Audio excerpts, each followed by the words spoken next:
Hello. I know that as a pet owner, our pets live forever, and that day is nothing we ever want to think about.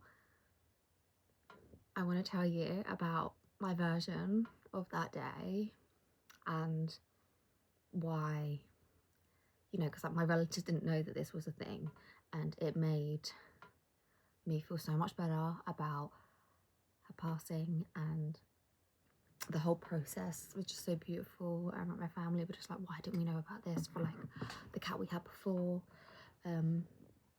So I got my Meowsits going cat cup. I've got my remembrance blanket for my little babies, and yeah, just bear with for this video because I think it's really special and important, but it's obviously hard too. Oh, I've also got my sun catcher as well. So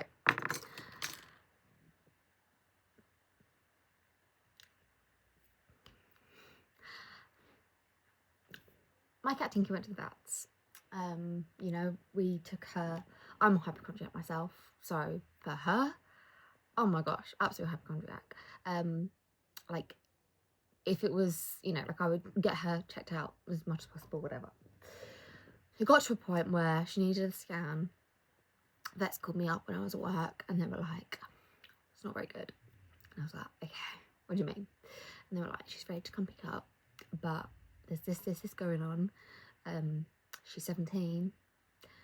She's gonna, if you choose to try and treat this, there's this way we can make it better for her. We can't get rid of it or cure it.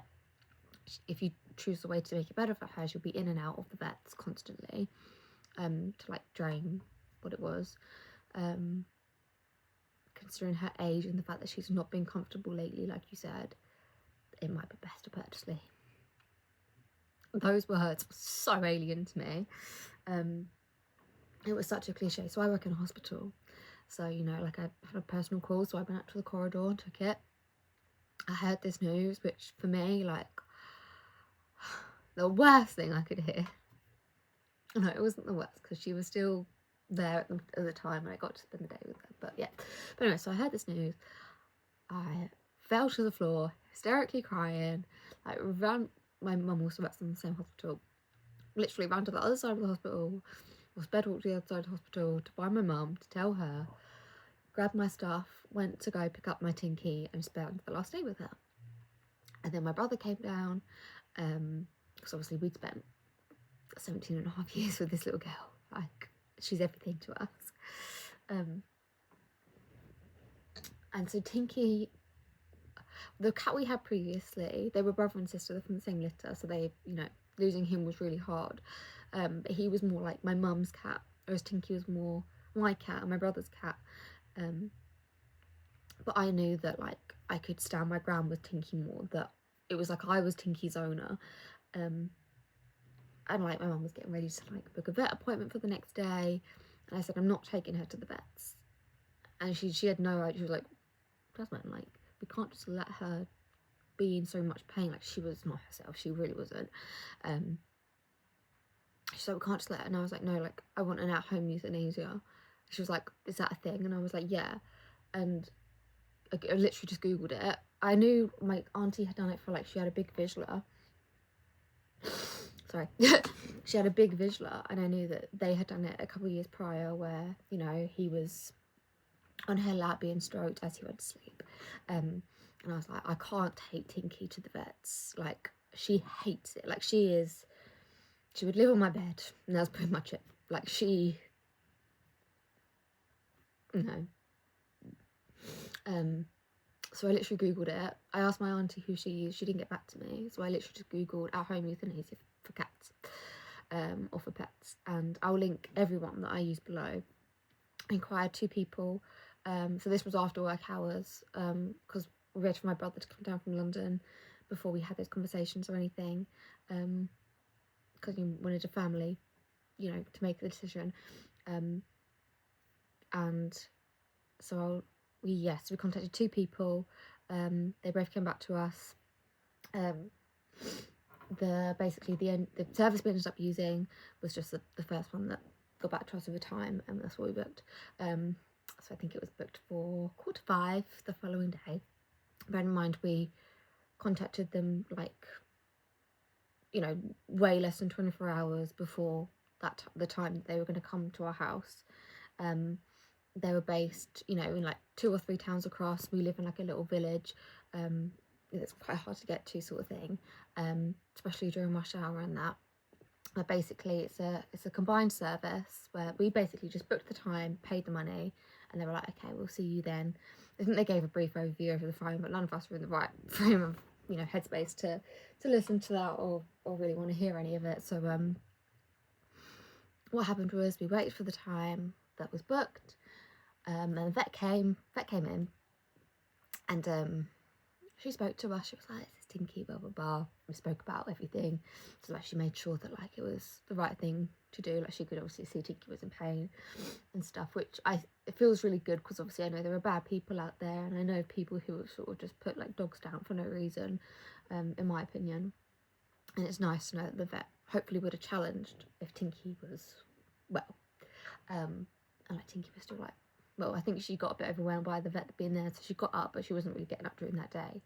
And she explained what she was going to do. So she sedated Tinky first, because she said in the vets, when they normally take them out, I don't know if you've ever taken a pet to a vet before, but usually they ask you to go back in the waiting room. They take the cat back room, and I've never felt good about this. Like, I never felt right about it when it was with our previous cat, Frosty. I was like, I need to be with him for every second of his last moments. But the vet confirmed for my brother that they have to really hold them tightly, like really restrain them to be able to put the cannula in into their veins, so they can give them the injection to go to sleep. And that's not very nice to witness. Also, I would never, ever want my baby to go through that. So that's why she sedated Tinky first, so that she'd be able to put the cannula in without like Tinky fighting back. And even like after she sedated her, like, Tinky was walking around the house still, and then I picked her up.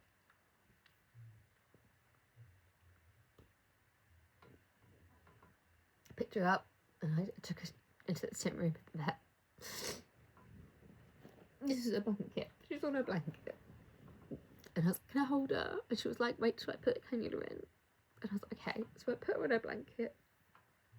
And the vet, well, I think first before I put her down, the vet put like a puppy pad on top of the blanket, because she said that sometimes when they pass, they can like wee or poo, like it just comes out. Not that I cared in the slightest, like it's my baby, like whatever. And so after she was sedated, she shaved off a bit of fur, which I have. She put the cannula.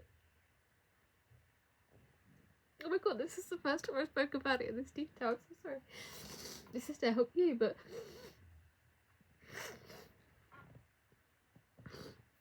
you put the cannula in. I then cuddled Tinky, and we all had our, you know, I was holding her, and then everyone was saying bye, and then I was like, okay, we're ready. And she was like, telling us what we could expect. She was like, some animals like make noises, some still show like breathing motion, or some like let noises out after they've passed, but it's just like air like escaping the body. Sorry, that's gross, but it's whatever. And yeah, and she passed, and I was like, oh no, it was just such a beautiful experience.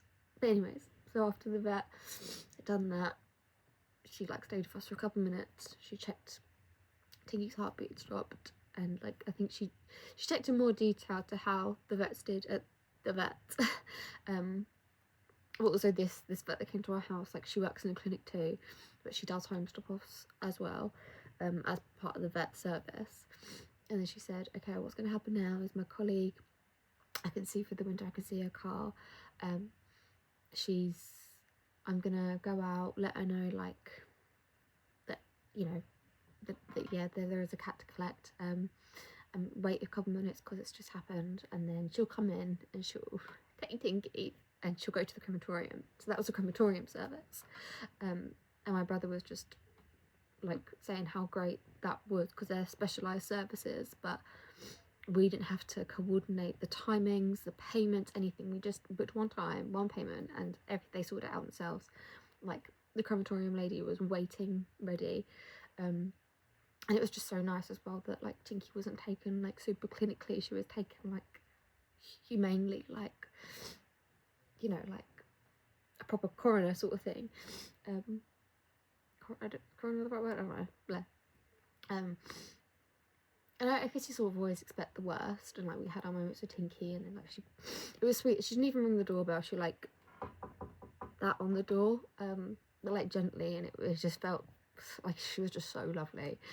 And I guess like we expected her to walk in with like a bag or a box, but she walked in, she was just holding a blanket, and she just gave us so much time, and we all just said further goodbyes to Tinky.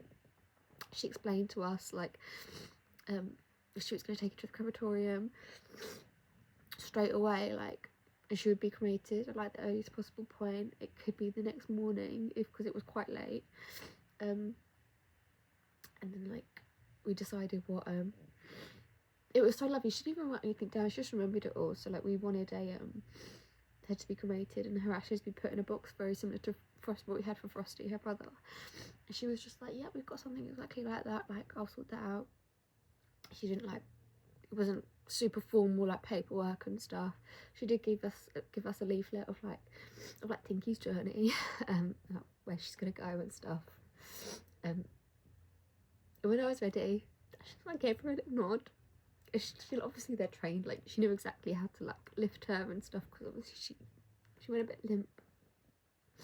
She just put a blanket, but her head was out. She just cuddled her. She was like, right, what I'm gonna do, I'm gonna put Tinky, I've got a bed in the back of my van, big comfy bed. I'm gonna put Tinky on that. I'm gonna take her to the crematorium. And I was like, okay, thanks for telling us that, but that's probably bullshit. And then she was like, you're more than welcome to follow me out to my van to have a look. And I was like, yeah. And it was just so lovely that like the van was empty. It was just this one bed, and she put Tinky on it. Like I think I was expecting like a van full of a little fluffy babies that were sleeping. But no, it was just Tinky. She took her straight to the crematorium. The crematorium literally contacted us the next morning. It was like, she's ready whenever you want to collect her. They do offer a mail service where they can put like your pet in the mail. We didn't want to do that, so we went and collected her the next day. And there was just such a beautiful environment. There was like a farm, there was like horses, like, it was just so lovely. The people were so lovely. It's a family run business.